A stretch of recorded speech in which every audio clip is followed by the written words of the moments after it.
las 8:41 de la mañana, a las 7:41 en las Islas Canarias. Enseguida va a comenzar nuestra tertulia. Déjenme que les recuerde que mañana, 26 de septiembre, vamos a hacer el programa desde el Teatro Amaya de Madrid. Ahí va a estar Federico Jiménez Los Santos con todo el equipo, va a estar Dieter Brandau, también Luis Herrero, y vamos a recibir la visita del alcalde de Madrid a partir de las 9:20 de la mañana, en la víspera del derbi, si no estoy mal informada, y le vamos a tener que preguntar sobre el partido y sobre la multitud de obras que hay en Madrid y que nos hacen un poco más complicada la vida.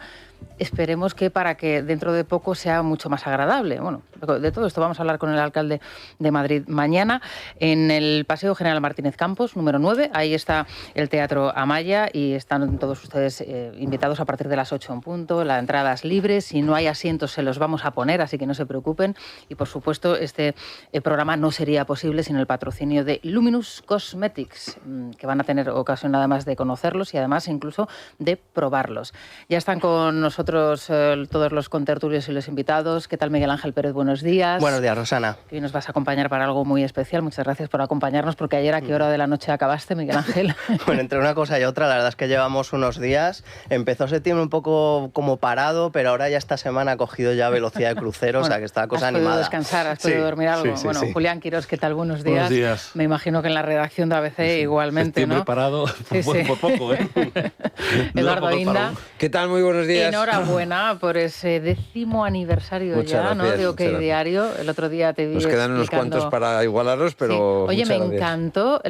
Yo no lo conocía, lo de OK, el por qué, cómo Sí. surge el nombre de OK Diario, cómo... Bueno, sí, pues la palabra más escrita en el mundo, y a alguien, que ya no recuerdo quién de mi entorno, pues se le ocurrió lo de OK Diario y ahí se quedó. No es idea mía, pero se le ocurrió a alguien y lo patentamos y hasta hoy. Bueno, pues está muy bien. Enhorabuena porque no es fácil y no es sencillo, y en esta casa lo sabemos también, así que... Bueno. Sobre todo luchar contra la adversidad, contra un gobierno que intenta matar las libertades, que intenta limar...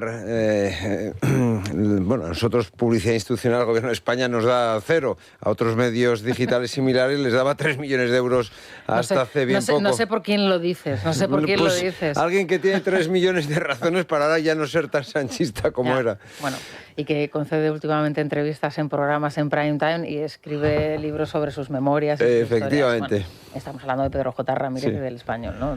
En fin, que el otro día hizo esa declaración en un programa como El Hormiguero. Daniel Muñoz, ¿qué tal? Buenos días. Muy buenos días de nuevo. Nuevo panorama, ¿eh? Sí. Aquí no tenemos tiempo de aburrirnos. No tenemos tiempo de aburrirnos. No. Bueno, yo he convocado a Miguel Ángel porque a lo largo del día de ayer, desde que conocimos la información, por cierto, la primera pregunta que te quería hacer, Miguel Ángel, ¿qué pasó en los minutos posteriores a que tú y yo estuviéramos en contacto? Serían sobre las 9 en punto de la mañana, cuando de repente aparece ese gran titular en el diario.es. Sorprendente, pasan los minutos y nadie se hace eco de esa información. Tú y yo estábamos en comunicación, digo, oye, que están publicando esto, y tú, qué raro, ¿no? Qué extraño, yo no tengo el auto, voy a ver si tal. Es que era una comunicación a las partes. Sí. O sea, ellos yo creo que intentaron hacer una jugada, esas maquiavélicas que hacen en Moncloa, vamos a filtrarlo nosotros. Pero claro, a Begoña obviamente la citación le ha llegado al delegado del gobierno en Madrid, le ha llegado a Cristina Álvarez. Entonces yo creo que ellos lo que hacen es adelantarse a que los medios de la fachosfera, los pseudomedios, lo contemos, claro, y dicen a ver si así lo logramos controlar. ¿A ti qué te llegaba? ¿Qué pudiste hacer en esos primeros minutos?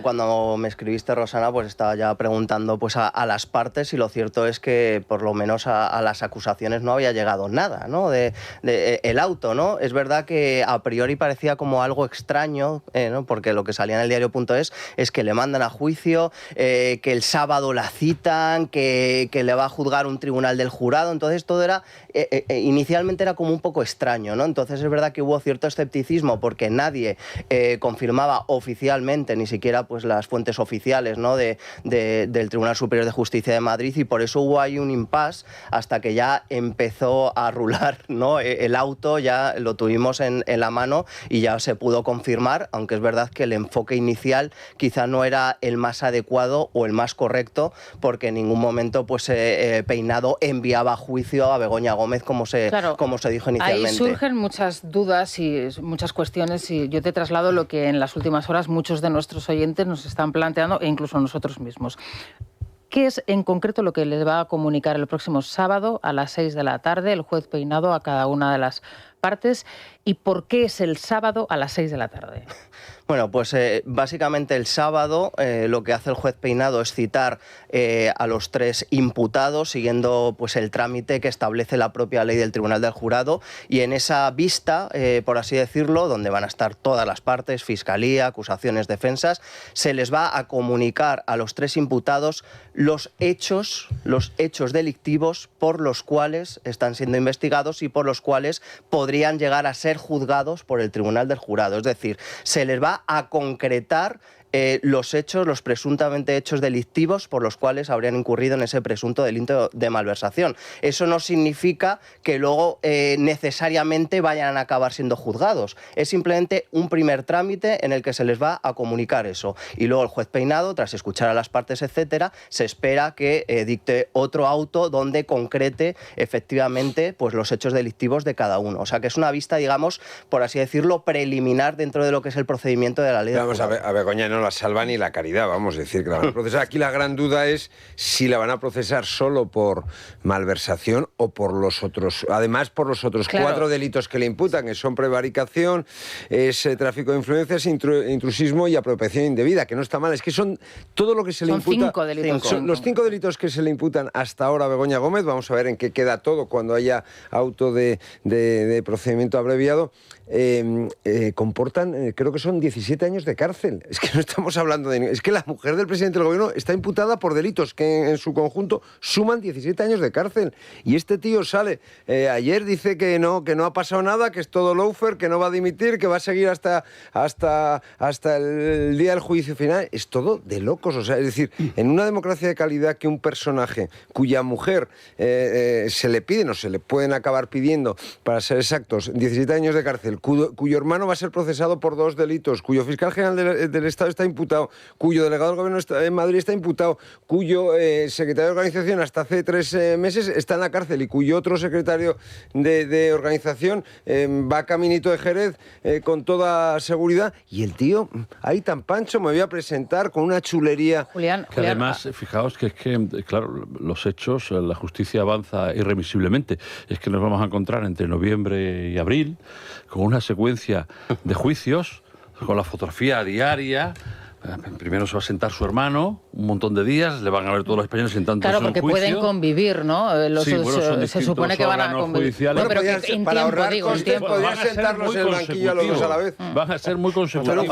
Hay una cadencia. Juicio conjunto, sí. El hermano, el fiscal general del Estado, Ábalos, como dice Inda, porque está el tema de las mascarillas. Y el delegado del gobierno en Madrid, el delegado del gobierno, que el que se negó a reprimir a los terroristas callejeros de la Vuelta, el que se negó a reprimir a esa gente, el que dice que Bildu son maravillosos y los patrioteros de Pulsera muy mala gente y que Bildu ha hecho muchísimo por España, ese señor también está imputado. Hay 6 meses de una enciclopedia total de personas directamente, íntimamente relacionadas con el presidente del gobierno, que se han beneficiado de la condición de ser hermano, mujer, la persona de confianza del partido, el fiscal general del presidente del gobierno, y que solo se pueden beneficiar por el consentimiento activo del presidente del gobierno, que efectivamente ninguna de las causas le ha señalado a él personalmente, pero políticamente, como decimos, pero ¿en qué país, no europeo ni democrático, en qué país cabe pensar que un jefe de gobierno puede sobrevivir a una secuencia así de familiares y personas directas, todas en cuestiones judiciales de corrupción? Julián, ninguna de las causas le señala a él directamente, pero sí menciona la influencia. Su influencia, no como que por no ejemplo lo han, el caso de la jueza que no lo han hecho judicialmente responsables, pero bueno, políticamente... Vamos a ver, un aplazado que en la Diputación de Badajoz, en la que además cuando te la dan no vas a trabajar, eso, si eres el hermano del presidente del gobierno, solo puede ser el que te la den. Hombre, y el que te permita no ir a trabajar si tu hermano ha intervenido. La cátedra, una persona que es una persona sin licenciatura, le dan un máster en la Complutense, un máster. No tiene licenciatura, o sea, es una persona que da un máster a licenciados cuando ya no es licenciada. Esto de locos. Esto solo es posible si tu marido ha intervenido esto. Instituto Empresa, le dieron un puestazo. Eso solo es posible si tu marido llama al Instituto Empresa y dice, oye, colocadme a Bego. Bueno, las reuniones las hemos relatado y las hemos contado aquí. Vamos a seguir avanzando, porque claro, en los últimos minutos, en las últimas horas, el gobierno ha salido en tromba, descolocado, esto es insostenible, esto es inaudito. Es inaudito, Miguel Ángel, es decir, te preguntaba yo, ¿por qué les convoca el sábado? Porque también las terminales mediáticas del gobierno han salido a decir, oye, no le podía haber convocado el lunes. ¿No? Bueno, aquí me imagino que habrá una serie de plazos. La ¿no? ley efectivamente marca un plazo de 5 días y en ese plazo de 5 días, pues el juez Peinado, que estaba de guardia el sábado, ha decidido pues que el sábado era un buen día para que... Y hay otro matiz, por lo que yo sé. El sábado por la tarde, ninguno de los abogados de las partes puede deducir que está en otro caso, en otra vista, en otro juicio que le impide concurrir que no pongan y que no se celebre la vista. Y luego, claro, el lío de organización de los juzgados, de infraestructura, de tráfico en la entrada, porque habrá gente que está ahí protestando y manifestándose contra Pedro Sánchez, va a ser menor un sábado que si se hubiera celebrado la vista entre semanas. Lo principal, lo fundamental, lo que la gente al principio no entendía, ¿por qué un jurado popular? Pues porque según la ley el delito de malversación debe ser juzgado por un jurado popular, única y exclusivamente. Has dicho según la ley. Según la ley. Según el Código Penal que aprobó el gobierno socialista en el año 95. Claro, es lo que te quería preguntar. La ley efectivamente que aprobó el gobierno de Felipe González con Juan Alberto Belloc de ministro, y ahí se establecía la ley del jurado. En esa ley del jurado se establecen una serie de delitos que tienen que ser juzgados por un jurado popular, y entre ellos está la malversación y también está el tráfico de influencias, que es otro de los delitos por los que está imputada Begoña Gómez. Hay que ver, y eso es lo que ahora va a haber que esperar en los próximos meses, qué hace el juez Peinado, porque si se consideran que el resto de delitos son conexos al delito de malversación, no se puede descartar que fuera al Tribunal del Jurado Begoña Gómez con todos los delitos unidos. También puede parecer que haya varias piezas, varios procedimientos, que se le juzgue en el Tribunal Popular, Jurado Popular, por ese delito de malversación y los otros delitos aparte. Entonces todo eso todavía se tiene, digamos, eso sería que lo lógico, ¿no, Miguel Ángel? Que fuera un juicio por malversación y otro con un juez predeterminado por la ley en los otros 4 delitos, y finalmente quitando efectivamente el tráfico de influencias, que también es de jurado, pues el resto de delitos se podrían... Pero si os dais cuenta, aquí yo creo que el gobierno ha manipulado mucho, no sé si por su desconocimiento propio o por la intención de manipular a la opinión pública, el propio desconocimiento que se tiene de nuestro sistema judicial. Es decir, los jurados populares no solamente se dedican a juzgar casos de crímenes muy televisados. Que no se preocupe Begoña Gómez, si es inocente va a ser absuelta. Un jurado popular juzgó a Paco Camps y lo absolvió. Un jurado popular fue quien absolvió a Paco Camps. Eso está muy bien tirado. Yo creo que el jurado popular, en lugar de lo que están trasladando las terminales mediáticas de Moncloa Productions, Producciones Moncloa, yo creo que le viene mejor a Begoña Gómez que un juez predeterminado por la ley, un juez de carrera. Yo estoy plenamente convencido. Lo que sí yo creo que lo lógico sería es que tráfico de influencias y malversación se juzgue con jurado popular y los otros 3 por la vía ordinaria. Y que no se quejen, porque es que fue el gobierno de Felipe González del Partido Socialista el que instituyó en el año 95 pero insisto que estas cuestiones, Eduardo, las tenemos que repetir y nosotros tenemos la obligación de contarlas para que las personas, el ciudadano, sepa de lo que estamos hablando y no le manipule. Efectivamente, claro, porque se estaba presentando como un capricho. Bueno, yo, jugando un poco, lógicamente, con la narrativa, establecía un punto de encuentro y de inicio a las 8 de la mañana, poniendo un tráiler de la famosa película El Jurado, que es la adaptación cinematográfica de la novela de John Grisham, ¿no? Lógicamente, en Estados Unidos los jurados se establecen y se eligen de otra manera, y ha dado pie a muchísimas películas de muchísimo éxito. ¿Cómo se elige en España un jurado? ¿Quién lo elige? Y sobre todo, y esto creo que es lo más importante, ¿qué investigación se hace a cada uno de los miembros del jurado para determinar que esa persona es óptima para juzgar, en este caso, por ejemplo, a Begoña Gómez? Pues inicialmente, Rosana, se hace un sorteo en la provincia, salen unos nombres, se sorteo convoca... sobre cualquier persona. Sí, o sea, lo que pasa es que tienen que tener una serie de requisitos, no tener antecedentes, nacionalidad española, no pertenecer, por ejemplo, no ser jueces, no ser fiscales, o sea, que no pertenezcan, digamos, al ámbito judicial de alguna forma, ¿no? Se les convoca convoca inicialmente y luego ya se empieza a hacer una selección. Se designa a un presidente magistrado del tribunal, que es el que, digamos, va a dirigir ese proceso de selección. Se les hace una serie de preguntas. Obviamente, los que tienen algún tipo ya de prejuicio son eliminados. ¿Usted ha estado al corriente del caso de Begoña Gómez? ¿Usted cree que es culpable? Sí, fuera. Porque tienen que ser personas que se supone que no hayan estado muy relacionadas con la información, que es prácticamente imposible, porque claro, yo creo que en España toda la gente ya se ha hecho un criterio común y eso lo enlazo con lo que dice Eduardo. Yo estoy de acuerdo, yo creo que el jurado le puede beneficiar a Begoña Gómez. ¿Por qué? Porque el caso de Begoña Gómez está muy polarizado, están los sanchistas que dicen que Begoña Gómez es inocente, es un bulo, y luego pues está el resto de la sociedad que dice que es una golfería lo que ha hecho. Si eso lo cogiera un tribunal profesional, unos magistrados de la Audiencia Provincial de Madrid, que hay que recordar, han avalado la mayoría de la instrucción del juez Peinado, yo creo que lo tendría mucho más complicado. Pero claro, tú pones ahí a 9 personas, que son los que integran el jurado, otros 2 de suplentes, y ahí va a haber de todo. Sí, y luego otra cuestión, Miguel Ángel, y es que al final el jurado, cuando tienen que dictaminar la suerte judicial, jurídica de un justiciable que es un violador, vamos, un asesino, pues... En fin, yo creo que eso es fácil. Pero las emociones pueden pesar un poco más, ¿no? Claro, cuando llega un poderoso... Bueno, y Julián, porque Begoña es una poderosa, no nos engañemos. Ahí, cuidado, claro, porque ahí les entra... Hablaba Miguel Ángel de unas preguntas tal, una sociedad polarizada, efectivamente sí, pero ¿hasta dónde puede llegar la investigación del miembro del jurado? Porque claro, ahora con redes sociales todo el mundo tiene una cuenta en Twitter, en Instagram, en TikTok. Yo creo que un juez se atiene mucho más a la aplicación de la ley y sus reglas y sus rangos, y si no se aplica del todo, tiene la capacidad de ser revisado por arriba, y un jurado también, pero es más impresionable, ¿no? Parece. Sí, más claro. Más impresionable, y en temas técnicos más. Pero el gobierno... En el caso de Camps, por ejemplo, que tú lo conoces, ¿hubo algún tipo de reproche, de duda sobre...? Hubo alguna polémica con uno de los jurados y hubo prensa que lo persiguió y tal, diciendo que si era de esto o de lo otro y tal, pero bueno, fue un caso muy claro porque, hablando de cabeza, creo que eran 9, fue suelto, no sé si... El número 9, precisamente, suelto, el del jurado. De 5-4, pero allí recuerdo que para ser condenado tenía que haber sido 7-4, algo así, era una especie de mayoría reforzada, ¿no? Pero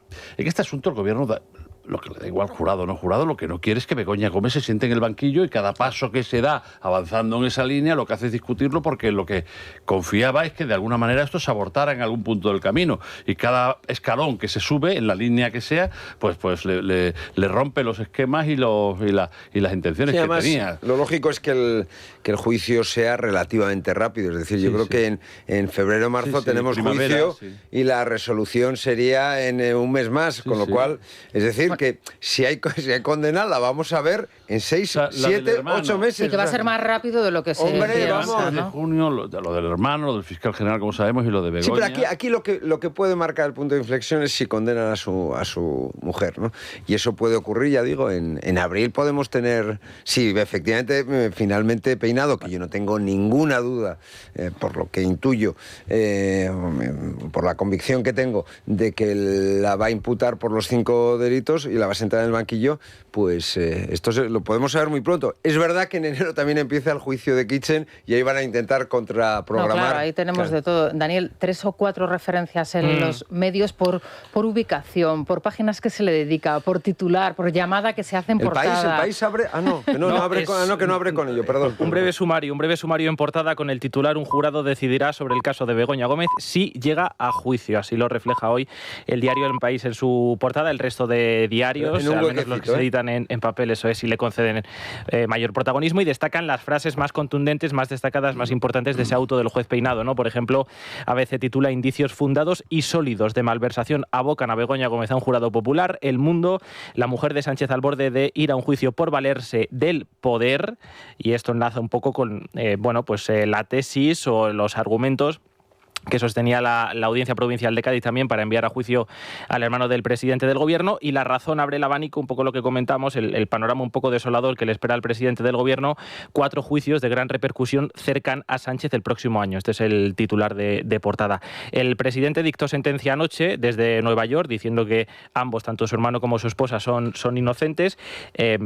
Tanto en público como en privado, el Gobierno cuestiona la instrucción del juez Peinado, dice es surrealista, puro peinado, Estado, busca humillar a Begoña Gómez o es una persecución a la familia del presidente. Son algunas de las frases que verbalizan en privado cargos socialistas. La Razón en su editorial hace una reflexión interesante, apunta que el gobierno ya no se esfuerza en desmentir los hechos, sino simplemente busca que cale entre la opinión pública la idea de que si son condenados, ya sea el hermano o la mujer del presidente, obedece todo a una estrategia, a una operación para derribar al gobierno, y El Mundo pone el acento, ya lo hacía ayer también el líder de la oposición, en la responsabilidad política aparejada a la situación procesal del núcleo más próximo al presidente del gobierno, aunque en cualquier caso, efectivamente, anoche ya vimos esa entrevista en Bloomberg donde decía vamos a recuperar, si os parece, ese momento, porque es verdad que fueron 10 minutos de entrevista, una entrevista disparatada con el editor jefe de Bloomberg, en donde no se le pregunta al presidente del gobierno sobre nada que tenga que ver con la corrupción que acecha a su gobierno, a su persona, a su familia,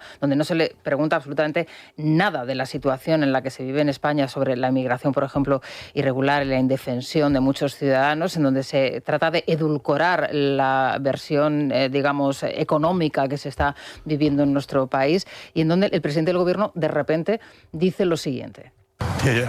Sí, seguro que lo voy a hacer. Es algo que ya he hablado con mi familia y con mi partido, y si me permiten, tengo la confianza de que podemos repetir la mayoría y seguir con el trabajo por delante.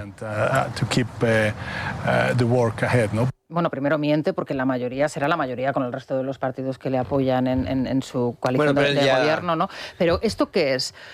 Vamos a redoblar la apuesta. Yo estoy convencido de que tengo posibilidades y por tanto lo voy a hacer. Es decir, cuando el presidente del gobierno sale con esta larga cambiada, ¿no? Con, si me permitís, con cierta chulería, ¿no? Porque estamos en unas horas críticas para su persona, para su gobierno, para su familia, y dice que sí, que por supuesto que se va a presentar y que está convencido de que puede volver otra vez a formar gobierno. Sí, él lo que viene a deciros, oye, en la locura del imaginario sanchista, venís a por mí, pues ahora yo voy a por vosotros y me voy a presentar y os vais a enterar.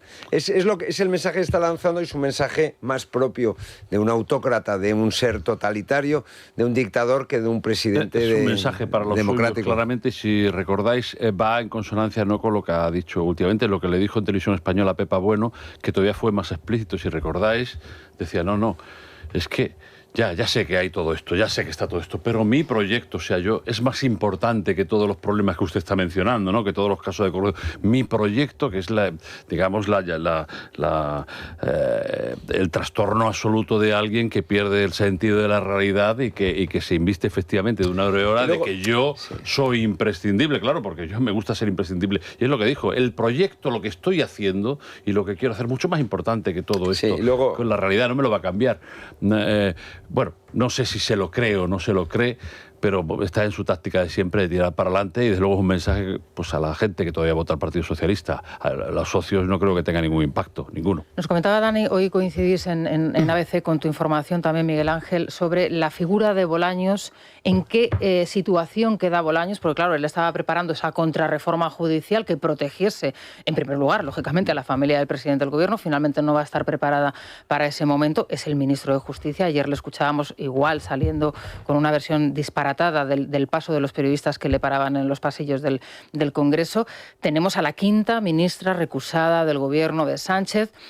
Tenemos unas elecciones en Andalucía que van a generar, lógicamente, 2 meses antes una crisis de gobierno.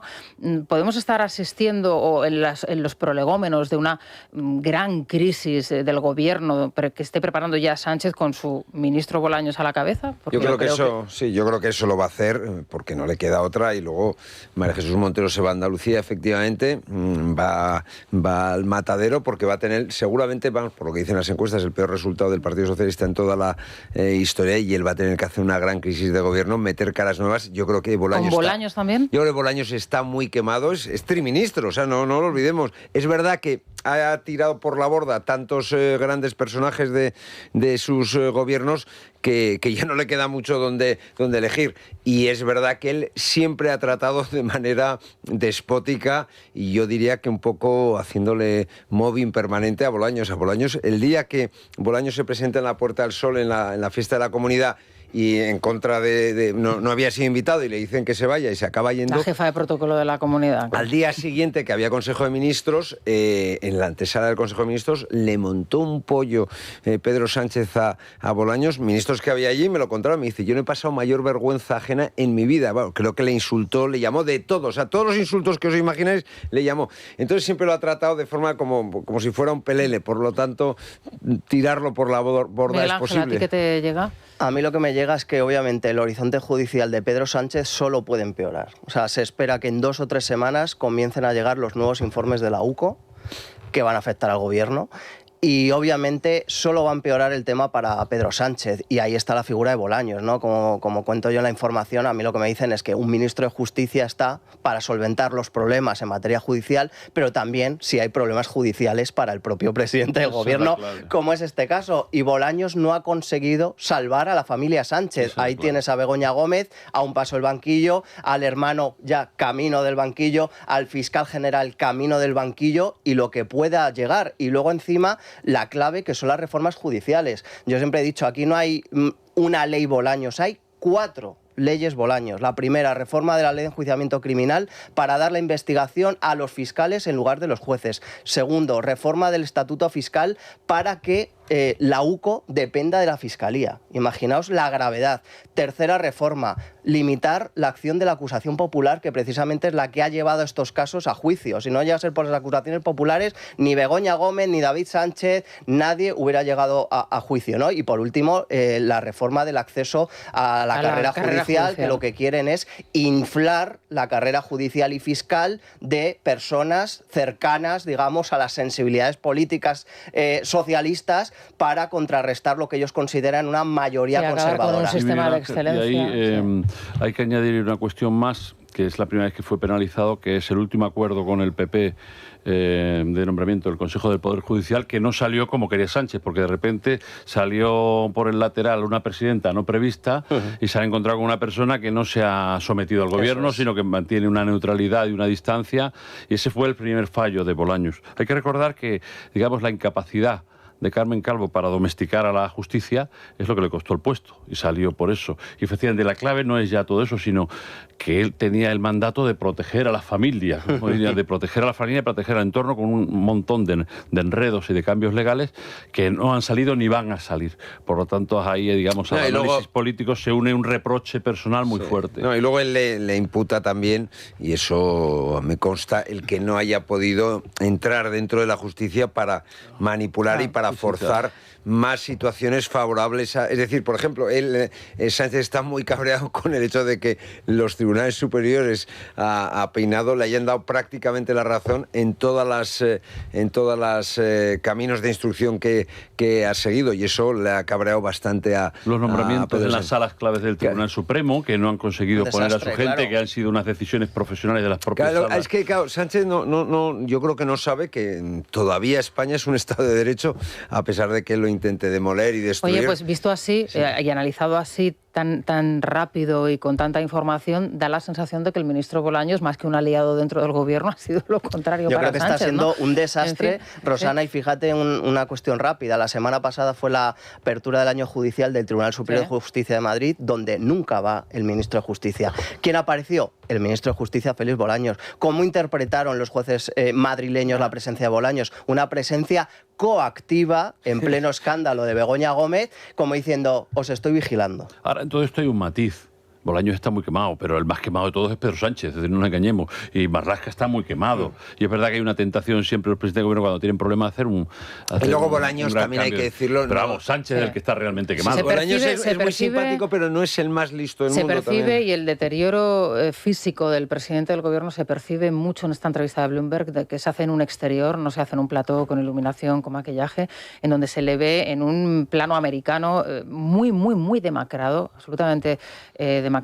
Y claro, sin un foco que te esté iluminando y sin un maquillaje, digamos, que resalte, digamos, tus virtudes en un plato de televisión, ahí se destaca mucho más la situación. Bueno, y sobre todo que él va siempre con maquilladores a todas partes. Yo creo que maquillado estará, pero no cuando viaja viaja yo creo que con la maquilladora que le maquilla en Moncloa, y yo creo que esto es deliberado, es decir, que esto de dar una imagen de pena, de hombre... Bueno, pues no sé yo el resultado. Sí, bueno, el resultado es verdad que este es un debate que cada vez se abre más paso. Nosotros en la última encuesta que hicimos de intención de voto, de actualidad y tal, con GAS3, preguntamos sobre este asunto, y a mí creo que la pregunta era, ¿considera después, en fin, de una serie de preguntas y tal, que el presidente del gobierno conserva las capacidades físicas y psicológicas para ejercer el cargo? Y 1 de cada 3 votantes socialistas decía que creía que no.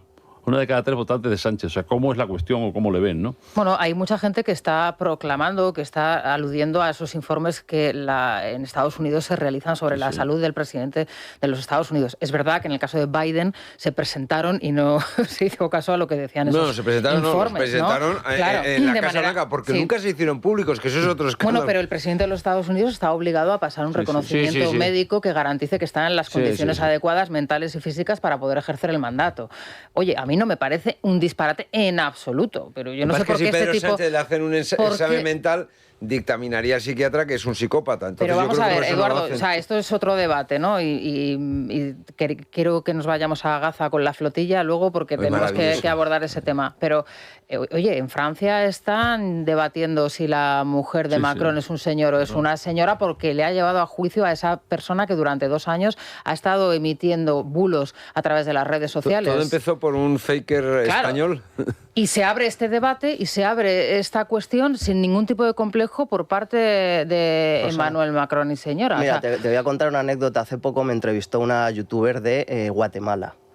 Me preguntó sobre Sánchez, temas judiciales, y de repente me dijo, ¿y la enfermedad del presidente del gobierno? Y yo, ¿qué enfermedad?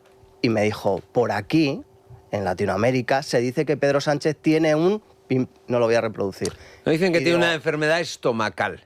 Y entonces yo dije, es la primera noticia que tengo, porque en España parece que es un tema tabú hablar sobre si el presidente del gobierno tiene algún tipo de enfermedad, que enlazando con lo que decías, yo creo que los españoles tenemos derecho a saber si el presidente del gobierno tiene algún tipo de enfermedad o no que pueda afectar a su labor como presidente del gobierno. Y sin embargo parece que en España es un tema tabú porque es su vida personal. Hombre, yo creo que los españoles tenemos derecho a saberlo. La salud del presidente del gobierno tiene que ser de dominio público, porque le pagamos todos los españoles, y todos los españoles queremos que nuestro presidente, el primer ministro español, esté en las Pero bueno, hay que recordar que estamos en un país donde no está establecido tampoco ni determinado un estatuto que determine qué posicionamiento, qué figura y qué tratamiento tiene que tener la mujer del presidente del gobierno. Que esta es otra cuestión que se viene reclamando desde hace años, que sería necesario que esto se establece en todas las democracias occidentales. ¿Qué papel tiene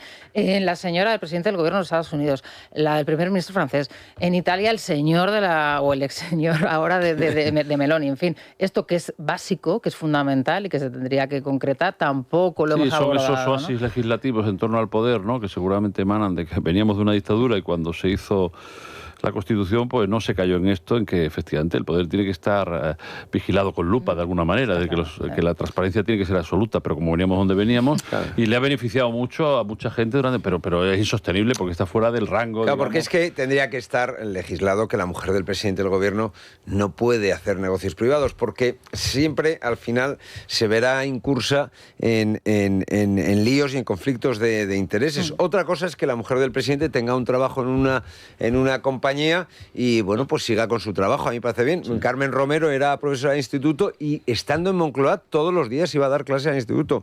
Ana Botella dejó su profesión. Ella es técnico de administración civil y dejó su profesión cuando José María Aznar se metió en política, y estaba ahí siempre echándole una mano. La mujer de Zapatero seguía con su trabajo.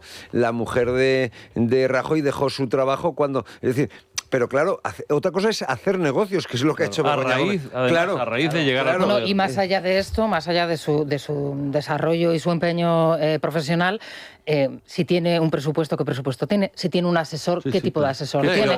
Si tiene una oficina, ¿quién trabaja en esa oficina? Y luego ninguno de los asesores que han tenido las mujeres de los presidentes, de los asistentes, que lo han tenido todas las mujeres de presidentes, maridos no, porque desgraciadamente nunca ha habido una presidenta del gobierno, todas se han dedicado a la agenda de la consorte del presidente, a la agenda, es decir, es evidente que la mujer del presidente pues le requieren para que vaya a actos públicos, para que vaya a viajes oficiales, y para eso está el asistente. El asistente, es decir, Cristina Álvarez, no está para gestionar los negocios privados. Fondos, es decir, el dinero de todos los españoles no está para que haga de recaudadora. Recuerdo ahora el apellido de Miriam, la mujer, la española de Miriam Valladolid. González, exacto. Ella contó hace un par de años, cuando soltó todo esto, me lo contó y lo contó más gente, que ella, que tenía una trayectoria profesional impresionante, intachable, en un despacho importante, pero que cuando su marido se convierte en vicepresidente del gobierno, llegan los servicios operativos de Downing Street del gobierno y le dicen, a ver, en ese despacho que usted lleva muchos años, que es cierto y que puede seguir, ¿cuáles son sus clientes? ¿Con qué cliente está? Bueno, con este tiene que dejarlos porque trabajan directamente con la administración británica. Claro. O sea, incluso así. Y aquí estamos justo al caso contrario, alguien que no tiene nada y que cuando llega se monta un negocio. Ese es muy buen ejemplo. 9 y 16 minutos, te has merecido el colacel, Miguel Ángel Pérez. Muchísimas gracias por acompañarnos. Nos has ayudado a entender mucho más de lo que entendíamos hasta el momento y yo creo que a los oyentes también. Así que hoy te llevas el colacel. ¿Te parece? Muchas gracias. ¿Qué tal, Naya? Buenos días. Buenos días. Nos vamos al Corte Inglés Belleza. Sí, estamos en los días de la belleza del Corte Inglés. Si te gusta cuidarte, solo hasta el 8 de octubre disfruta con tus compras en belleza de un 20% de regalo para canjear en compras superiores a 35 euros en alta perfumería, en cosmética y en parafarmacia. Fragancias, tratamientos de belleza innovadores de las mejores marcas, renovar la rutina de belleza y descubrir las últimas novedades en alta perfumería, cosmética y parafarmacia. Solo hasta el 8 de octubre, 20% de regalo en los días de la belleza del Corte Inglés, en tiendas web y en la aplicación. Bueno, pues aquellos periódicos que hoy no abren con Sánchez y con Begoña y con la familia, abren con la flotilla, con Gaza y con el rey de España, con Felipe VI. Si te parece, Daniel, vamos a hacer un brevísimo apunte sobre los titulares, los comentarios editoriales y los artículos, si es que los hay, y lo comentamos después de la publicidad. Venga, pues por ejemplo, El País, el poco protagonismo que le concede al asunto de Begoña contrasta con el gran protagonismo que le concede al discurso del rey. Abre la portada a 4 columnas. El rey a Israel: detengan la masacre en Gaza, es aberrante. En su editorial sostiene que la condena del rey ante la Asamblea General refleja el amplio consenso social y político sobre la masacre en Gaza. ABC en su editorial pone en este caso el acento en la irrelevancia de la ONU.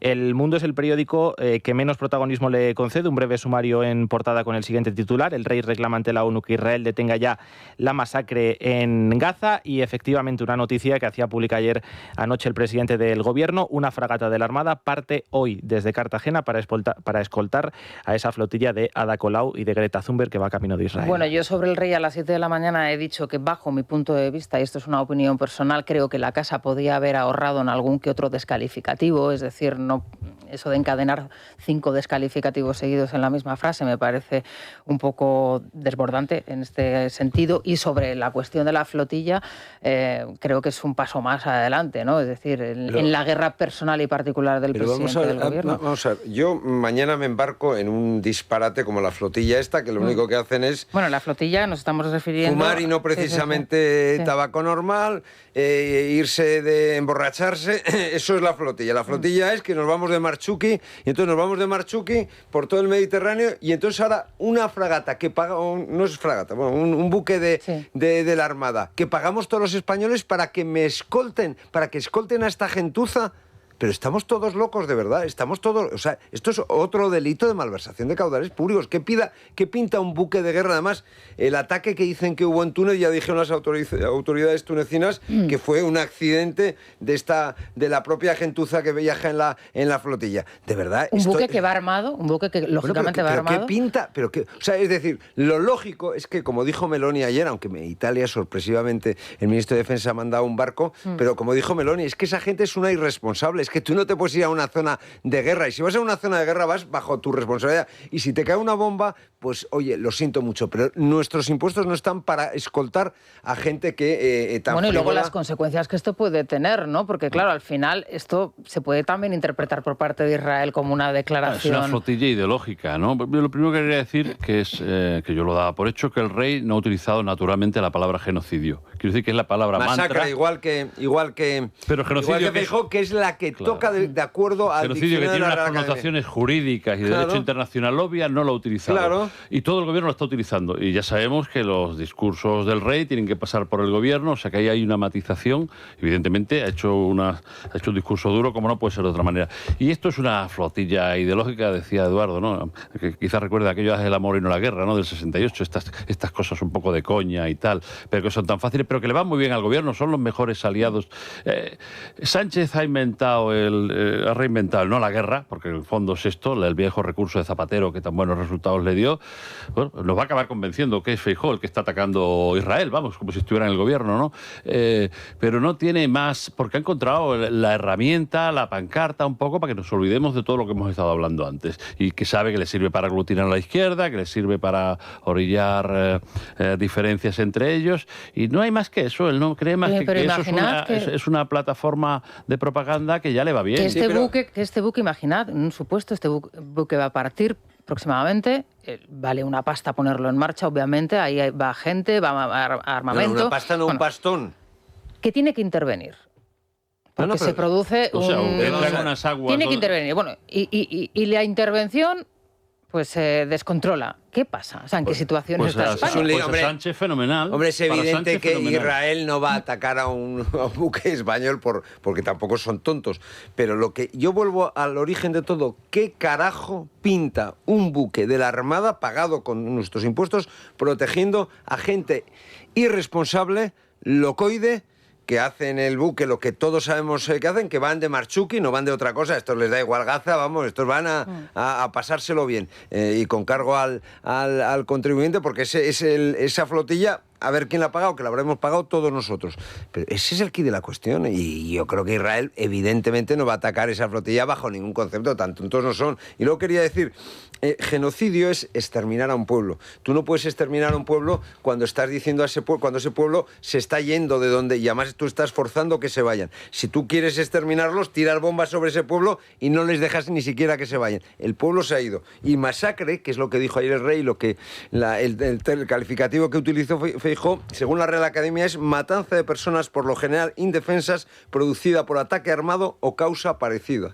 Es que es de cajón, que es una masacre, no es un genocidio. Evidentemente. En fin, vamos a hacer una pausa y enseguida regresamos.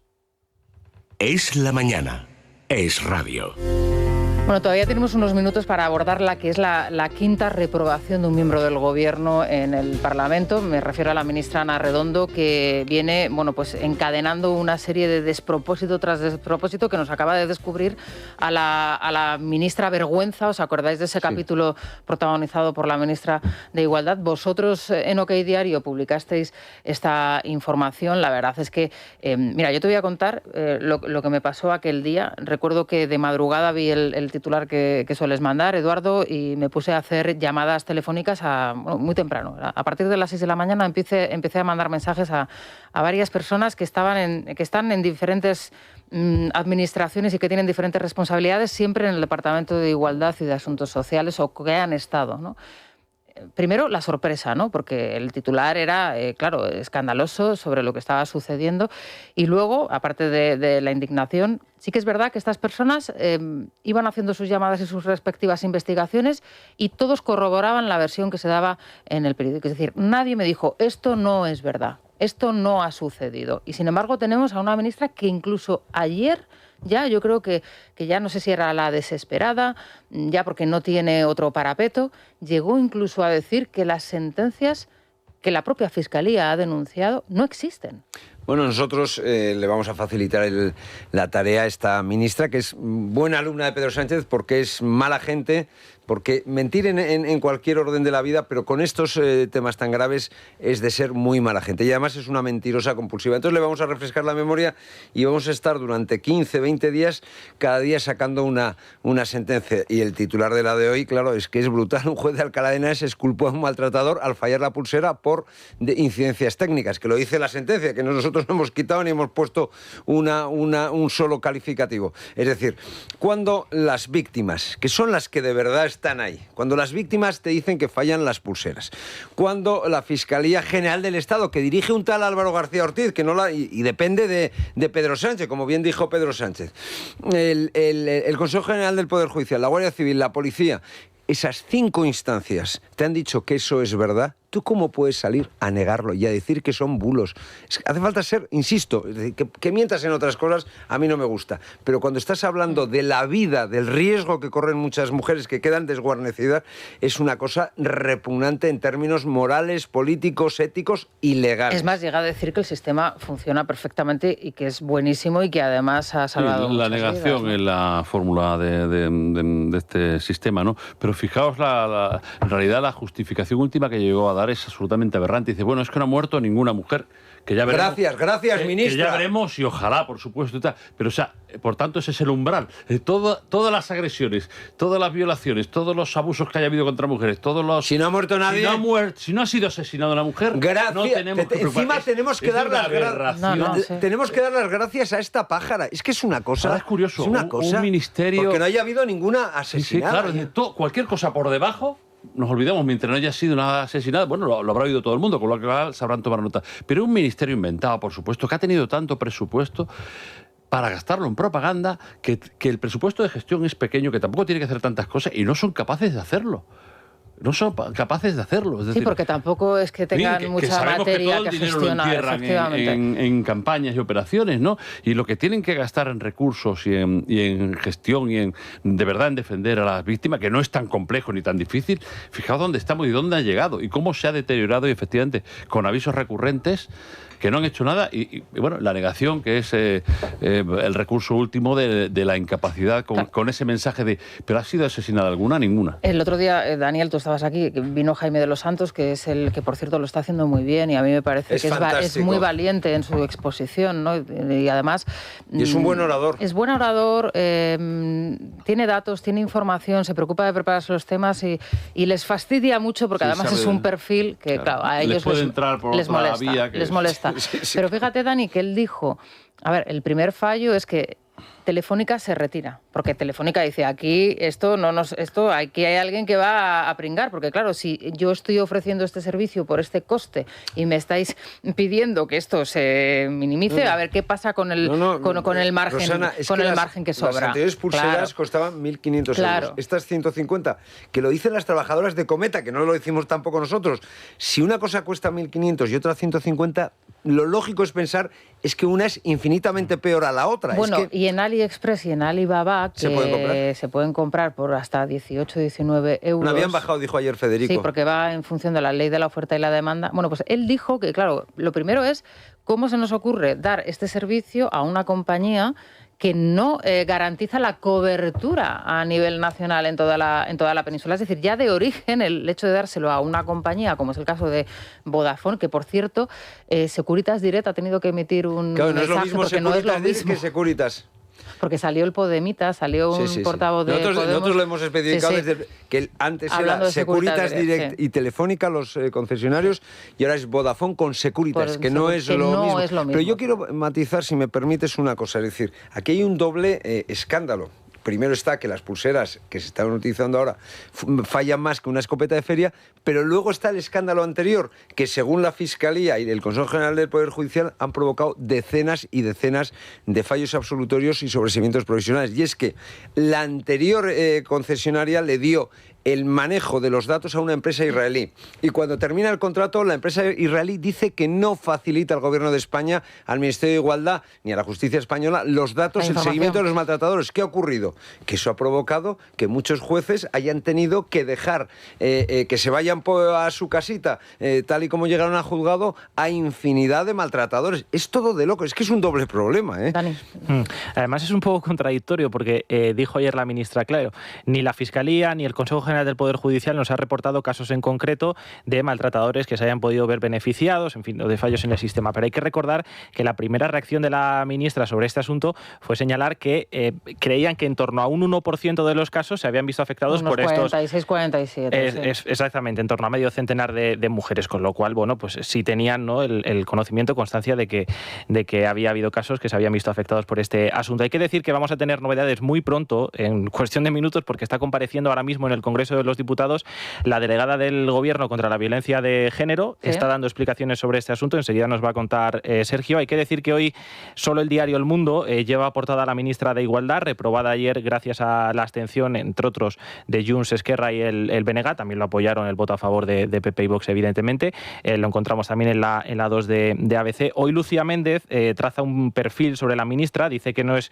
una persona de gran perfil político, pero es una mujer muy comprometida, muy seria y con un gran rigor académico. Dice que no disfruta mucho siendo ministra, aunque... Pues me va a disculpar Lucía, pero las personas que conocemos que han sido alumnos y alumnas de aquí la ministra de Igualdad en Valladolid no tienen la misma opinión sobre la que fue su profesora.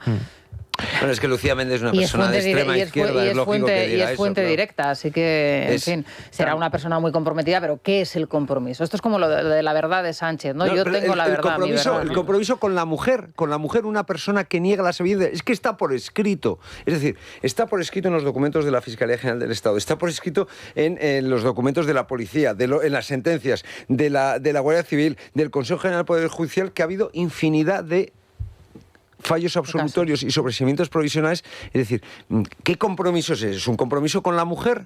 No, es un compromiso con la mentira, con la falsedad, con el bulo de verdad. Esta es una bulera. Y además es un ministerio recurrente, ¿no? Que antes tuvimos el sí es sí, con otros cambios legales que no tenían que ver con la gestión, pero que supuso la excarcelación y el alivio de penas a un montón de maltratadores. O sea, que el gobierno que se preocupa de las mujeres, de los malos tratos, o sea, la eficacia y el rendimiento de ese ministerio es increíble. Claro, pero si reflexionas, yo el otro día lo comentaba, hace un instante decía, bueno, visto en perspectiva, con todos los datos, con toda la información que tenemos, da la sensación, os decía que Bolaños parece que en vez de trabajar a favor del gobierno ha remado en contra. Claro, visto lo visto en perspectiva, poniendo en orden todo lo que ha sucedido, recuperando alguna declaración de alguna mujer que ha sido inspiradora de estas jóvenes gestoras y ministras, como es el caso de Manuela Carmena, donde decía que había que empatizar con el violento, con el violador, con el asesino.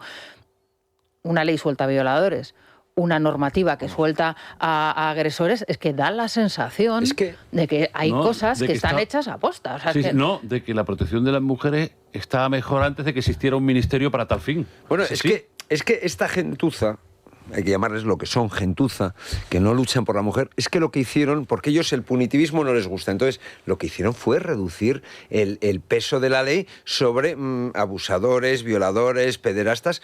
Tienen menos pena que antes y la ley ahora es mucho más favorable, por eso salió en libertad. Es que es todo de locos. En fin, Silvia Ribeiro, ¿qué tal? Buenos días. Buenos días, Rosana. ¿Qué le hemos planteado hoy a los oyentes? Bueno, es muy curioso, es curiosísimo lo que pasa con el presidente del gobierno entre nuestros oyentes. A ver, cuando promete, no me asustes. No, es lógica al final. Cuando promete algo, nuestros oyentes no le creen.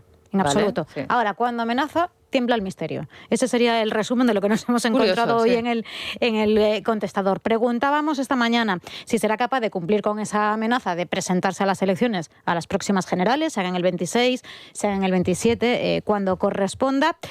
Y claro, porque la audiencia ya lo ve como una amenaza, no como un compromiso. No, es una amenaza directamente, por supuesto. Y la respuesta es unánime, un sí bien grande. Hay más dudas acerca del resultado que obtendría en caso de que finalmente diese el paso. Hacemos una pausa muy breve y escuchamos las respuestas. Es la mañana. Es radio. La verdad es que tengo ganas de escuchar a los oyentes, Silvia. Siempre nos aportan, ¿verdad?, un punto. Bueno, pues están convencidos de que el presidente va a seguir con esa huida hacia adelante, que se va a presentar a las elecciones ahora o el año que viene o al siguiente, cuando toquen, y hará todo lo que sea necesario para mantenerse en la Moncloa. Cuando digo todo, se refieren a todo. Y por si acaso el plan le sale mal, pues seguro que tiene un B, un C o un D. Lo que dice el presidente de que se va a presentar a la reelección en el 27 es algo que está dentro de su cabeza y dentro de su intención. Yo estoy abonado a la tesis de que va a haber elecciones en el 26, pero no obstante eso es lo que hacen todos los sátrapas y querer ser el más de los máses de los dioses en esta tierra, aparte de que si sale el banquillo le espera. Lo de Sánchez sí que es una amenaza. Si no cae antes, que me extraña, se va a presentar, porque otra salida no tiene. Y de que vaya a salir o no, ahí ya tengo mis dudas. Que aquí la gente mucho hablamos, y después a la hora de votar nos entra el complejo y tracatrá. Por supuesto supuesto que cumplirá la amenaza de presentarse a las elecciones y por supuesto que tendrá opciones de gobernar, porque hay mucha gente ciega que no ve que España va al fracaso y a la ruina. A mí me da mucho miedo escucharle decir que se piensa presentar a las elecciones del 2027, porque más allá de que no piensa evidentemente abandonar motu propio el gobierno ni el poder, no sé qué estará planeando, no sé qué estará pensando hacer, no sé qué estará tramando en esa mente diabólica que tiene para perpetuarse en el poder, pero a mí escucharle decir algo así me da escalofríos. El monstruo se va a presentar a las elecciones, faltaría más. Le van a dar bofetas por todos lados, pero él se presenta. Claro que se presentará. Va a sacar un conejo de la chistera y vamos, va a poner a todas sus fontaneros y fontaneros a tema de cañerías, pero con un par. Yo estoy convencido que tiene cara para eso y para más. Se va a presentar y ahora mismo no puede perder las elecciones por todo lo que tiene. No es que las pierda y se va a su casa y se acabó. Es que como las pierda, perderá el aforamiento y deberá rendir cuentas de todo lo que ha estado haciendo, tanto él como su gobierno y su familia. Me da la impresión de que si se presenta y pierde y no hay manera de que pueda formar gobierno, no va a salir en la prensa ni va a salir en el atril de Ferraz felicitando a los ganadores, nada. Directamente ya no va a estar en España. Sí. Bueno, la verdad es que los oyentes lo tienen claro, clarísimo. Además, fijaos, por las voces es verdad que es difícil interpretar, ¿no? Pero más o menos puedes tener una idea de la edad que tiene la persona, ¿no? Pero el perfil es transversal, es decir, tenemos de todo tipo de audiencia. Pero todo el mundo lo tiene claro. Sí, yo creo que no discrepa nada de nosotros. Si está en su mano, claro que querrá presentarse. No, sí. Si está en su mano en la psique del personaje, y él lo ha verbalizado con su entorno, él quiere superar los 7 años y medio de Zapatero. Lo ha verbalizado varias veces, es decir, el bueno, yo sé si en público, gobierno... pero en privado a mí me consta. Lo que dice es, yo quiero batir los años que estuvo Zapatero para situarme como el segundo presidente socialista y no socialista que más años ha estado en Moncloa. Y luego su aspiración de verdad oculta es batir a Felipe González, que estuvo 13 años y medio, que eso ya es mucho más complicado. Pero... Sí, pero eso es un reto absurdo, me parece a mí. O sea, hablar de presidencia de gobierno pero en términos de batir récords... personales, ¿no? Pero que de una cabeza, cómo funciona. Tú sí que no es la de Pedro Sánchez, a Dios gracias. Hombre, no sé, es que yo jamás se me ocurriría el plantearme un reto de esas características. Pero si eres un psicópata, te lo planteas. También parece fuera de la realidad el hecho de que pueda continuar más allá de esta legislatura, pero desde luego él, entre otras cosas, si lo han dicho muy bien los oyentes, no tiene dónde ir, está más protegido con todos sus problemas y permanece porque tiene el control del Estado, en fin, todas estas cosas conocemos. Lo que esté en su mano, claro, es el afán que siempre ha buscado y lo tiene, no quiere hacer otra cosa, en fin, hay muchas razones para que... Pero una cosa es su voluntad, y otra cosa es la dura realidad. Insisto, ya le dijo además, dentro efectivamente del convencimiento ese personal y de la distorsión de la realidad, ya le dijo a Pepa Bueno aquello de el proyecto, que lo he dicho antes, pero es que es muy síntoma, es que el proyecto es muy importante, es decir, es que yo soy muy importante, es que yo tengo muchas cosas que hacer todavía por los españoles, ¿no? Que es de alguien que efectivamente no hace un diagnóstico claro, ¿no? De cómo está su situación. Bueno, la verdad es que solamente yo empezaba a las 7 con esa declaración de 29 segundos que hizo ayer cuando le preguntaban por la mujer y por el hermano. Y claro, él establece su verdad, él amenaza al juez, él dictamina lo que se tiene que decidir en ese juzgado. O sea, es una persona que efectivamente está en otra esfera, ¿no? Está en otro estatus. Él a sí mismo se concibe cuando ha tenido así. Problemas Trump y ha tenido problemas con la justicia, ¿os acordáis cuando estaba? Hablaba en esos términos. Y has dicho una cosa muy interesante, Eduardo, a micrófono cerrado. Cuando estábamos escuchando a los oyentes, decías, yo jamás he escuchado a la audiencia, a los oyentes, hablar en estos términos de un presidente del gobierno. El tardofelipismo, acordaros, estábamos unos casos de corrupción que multiplican, elevan a la máxima potencia lo que estamos viendo, por lo menos hasta ahora con Sánchez.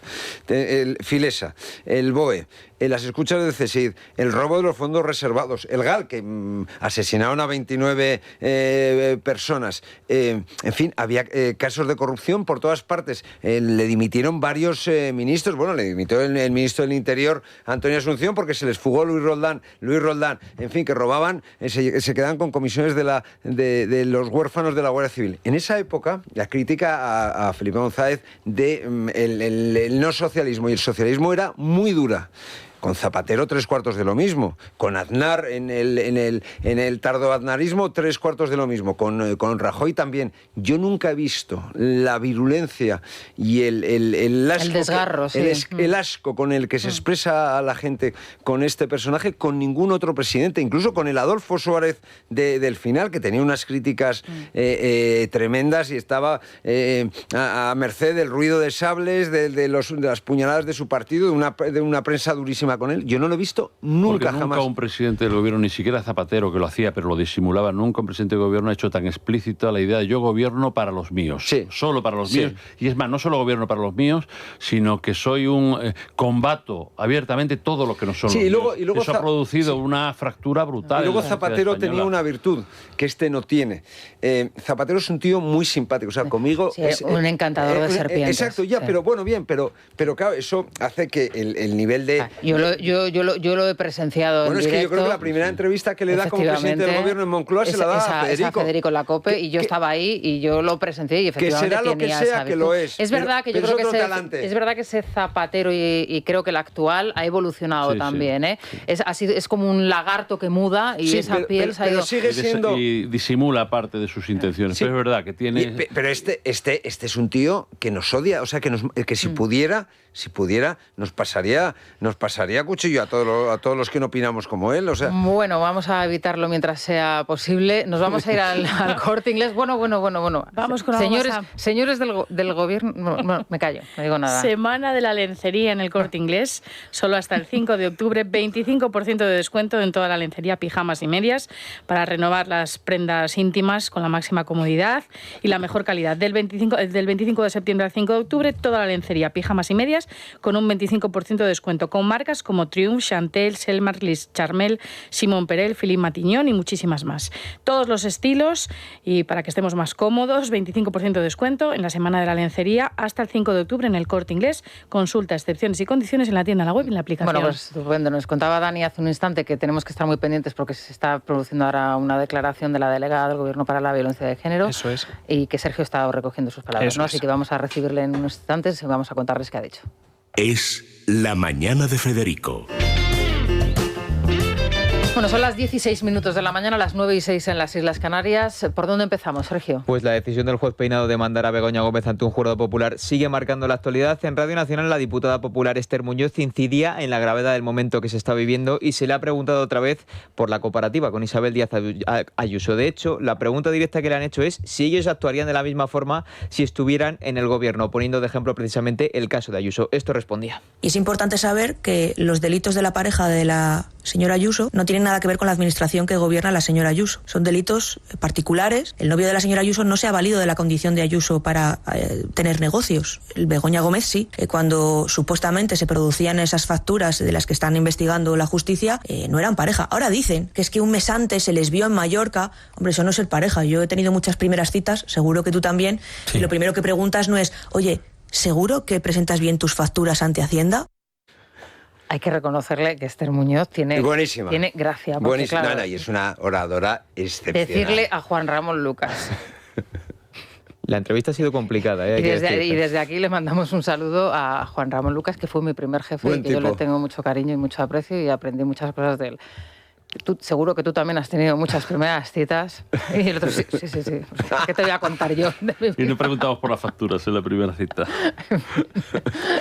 Precisamente, esta hora la actualidad también pasa por la participación de Isabel Díaz Ayuso en un desayuno informativo en el Nueva Economía Forum. Ahí está nuestra compañera de informativos, Paloma Cobas. Paloma, buenos días. ¿Qué tal? Muy buenos días. Sí, Isabel Díaz Ayuso ha comenzado su intervención asegurando que la situación política en España es inédita, preocupante y triste, que esto nos tiene que llevar a despertar. También se refería Isabel Díaz Ayuso a las últimas informaciones sobre los casos judiciales que afectan al entorno de Pedro Sánchez y ha asegurado que Moncloa es un culebrón caribeño. Repasemos una semana cualquiera en la Moncloa. El hermano del presidente es enviado a juicio por prevaricación y tráfico de influencias. La mujer del presidente, un asistente y el delegado del gobierno se sentarán también en el banquillo. El último secretario de organización del partido lleva meses en Soto del Real. El anterior ministro de Transportes, mano derecha del presidente del gobierno y del partido, está siendo investigado por pertenencia a organización criminal, tráfico de influencias, cohecho, malversación. El fiscal general del Estado, que depende del amo y trabaja como ministro 24 2023 para protegerles a todos desde dentro. Se sabe que había fontaneros de la Moncloa que trabajan para desprestigiar y para arredrar a jueces. La Moncloa es un culebrón caribeño. Un culebrón caribeño, sí, la verdad es que bastante. Es letal, sí. Otro de los escándalos de la semana, la situación de las pulseras telemáticas. Desde las 9 está en marcha la Comisión de Seguimiento del Pacto de Estado de Violencia de Género. Comparece la delegada del Gobierno en esta materia, Carmen Martínez Perza, y ha hablado de este asunto en la misma línea en la que se mostraba ayer la ministra Ana Redondo. Es falso que exista un elevado número de sobreseimientos y absoluciones de agresores. Lo que se produjo fue una dificultad temporal para obtener de la base de datos de la anterior empresa adjudicataria del contrato información puntual para ciertos procedimientos judiciales. Pero si esto es así, ¿cómo es posible que vosotros lo estéis publicando, Eduardo, que lo esté publicando los medios? Claro, dice, es falso que haya... Volvemos otra vez al porcentaje, ¿no? Basta con que haya un caso... Evidente, pero es que fíjate, ha dado ya muchas versiones la ministra Pinocho, ¿no? Pero es que...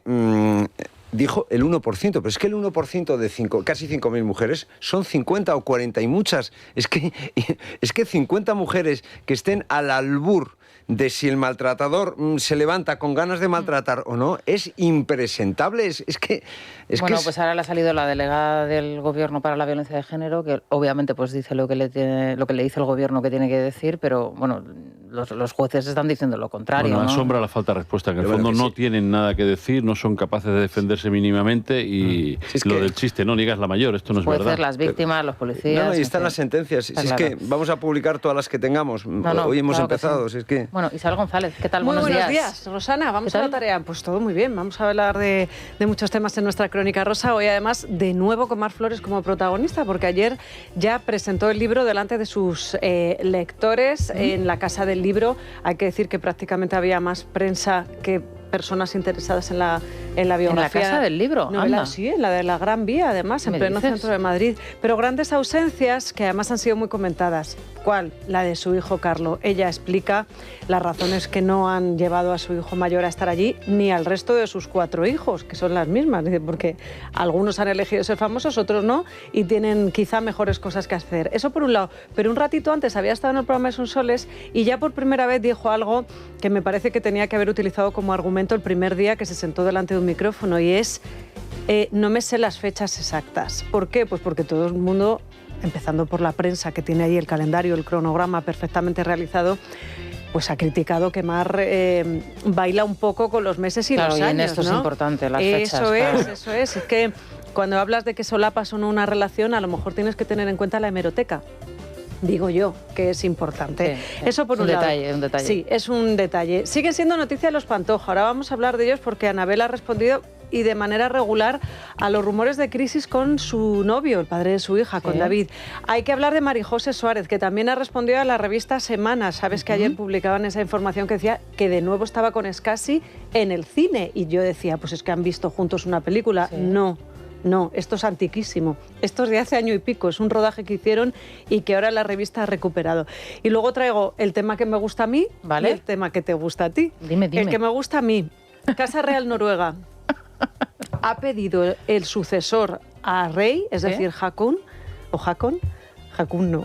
Hakuna Matata, no, Hakun. Ha pedido a Netflix que retiren ciertas imágenes del documental en las que él aparece. En el documental me refiero de Marta Luisa de Noruega y el chamán Durek. El chamán, vale. Al que aquí ha pedido que retiren las imágenes. Al que aquí llamáis Durex, ¿no? Durex, el chamán Durex. El chamán Durex. Ha dicho, quitadme de plano, porque yo no quiero tener nada que ver en esta historia. No quiero que se enriquezcan a mi costa en esta plataforma. ¿Netflix ha dicho algo? Lo ha cumplido. Anda. Ha decidido retirarlo. Pero si es su hermana y su cuñado. Ya, pero bueno, tampoco puede. Es que él no quiere que se le vea bailando en la boda de su hermana con su hermana, claro. Y no quiere que se enriquezca a su hermana porque salen imágenes suyas. Lo que me extraña es que Harald, que es el rey, no haya pedido que se eliminen las que sale él y en las que parece un monigote. Sale con la reina en uno de los palacios y... Es que yo todavía no lo he visto. Es lo peor de todo el Ya sé que me has dicho que por favor que lo veas. Os lo recomiendo a todos, de verdad. Marta Luisa de Noruega, además tiene el renacer del amor. ¿Y qué bailan? ¿Qué bailan? celebran su boda. Sí, pero ¿qué tipo de bailes hacen? No, están todo el rato. Es que están que si en la cocina, que si ahora se besan, que si ahora preparan la comida, que si el amigo gay de mamá resulta que se ha casado con mamá, eso dicen las hijas. No. Qué divertido. Es todo divertidísimo. O las frases de Derek, ¿no? De Darek o Durex, que dice eso de soy más princesa que Marta Luisa. Bueno, pues es que eso está grabado y punto. Entonces no me extraña que Jacon haya pedido que le quiten a él. Y el tema que te gusta a ti. A ver, dime. Lo de la Kiss Cam. Sí. ¿Sabes que el marido de Chris Cabot, que es la mujer cazada, estaba en el mismo concierto, en el mismo sitio, a la misma hora, con la que ahora es su novia? No, o sea que era un... Bueno, en el mismo sitio no creo. Un doble adulterio. En un estadio de... Bueno, sí, pero digo, pero claro, que no juntos. En el mismo palco no pero estaban. eso no puede ser verdad. Parece ser que se habían separado, eso dicen, unas semanas antes, y que por esa razón habían acudido por separar el concierto. Entonces, porque los dos tenían entrada y entonces compraron... Exime a Christine, pero no al cazado, claro, al ejecutivo. Claro. Bueno, la mujer se ha quedado sin trabajo, el otro se ha quedado sin trabajo. Hay que reconocer que esta historia les está afectando bastante, que la metedura de pata de Coldplay o no sigue estando vigente. A pero mí ya sabes que te gusta mucho ese tema, en todo esto lo mejor es la versión de Oasis, ¿no? Que en sus conciertos dice, aquí podéis hacer lo que queráis, aquí nos grabamos. Están los Oasis para dar lecciones de moral. Madre mía. No, bueno, ellos no se esconden, pero ellos no se esconden. Ellos, Isabel, ellos siempre han hecho lo que les ha dado la gana y lo siguen haciendo. O sea, que decían, no tienen ningún problema. Pero ahora está uno de ellos. Creo que es este fin de semana, ¿no? La pensión de su hija. Creo que es este fin de semana cuando llegan, ¿no? A Wembley, ¿no? Ya definitivamente en Londres y van a dar sus conciertos. Es que ya sabes que estoy obsesionada con los vídeos de los Oasis. En fin, que se van a quedar. ¿A quién tienes hoy, Isa? Tengo a Beatriz Miranda, a Daniel Carande y a Tico Chao, que sabes que es el fichaje más reciente de nuestra Crónica Rosa. Bueno, figura esencial del periodismo en la revista Hola durante lustros y ahora le tenemos nosotros. Qué maravilla, qué lujo, qué lujazo. Bueno, Julián, muchísimas gracias por acompañarnos. Eduardo, un placer, gracias a ti. Dani, mañana nos vemos en el Teatro Amaya. En el Teatro Amaya vamos a estar allí a partir de las 8 con los oyentes, pero nosotros a partir de las 6 en punto. Y ahora se quedan con Isabel González. Hasta mañana. Es La Mañana de Federico. Es Radio.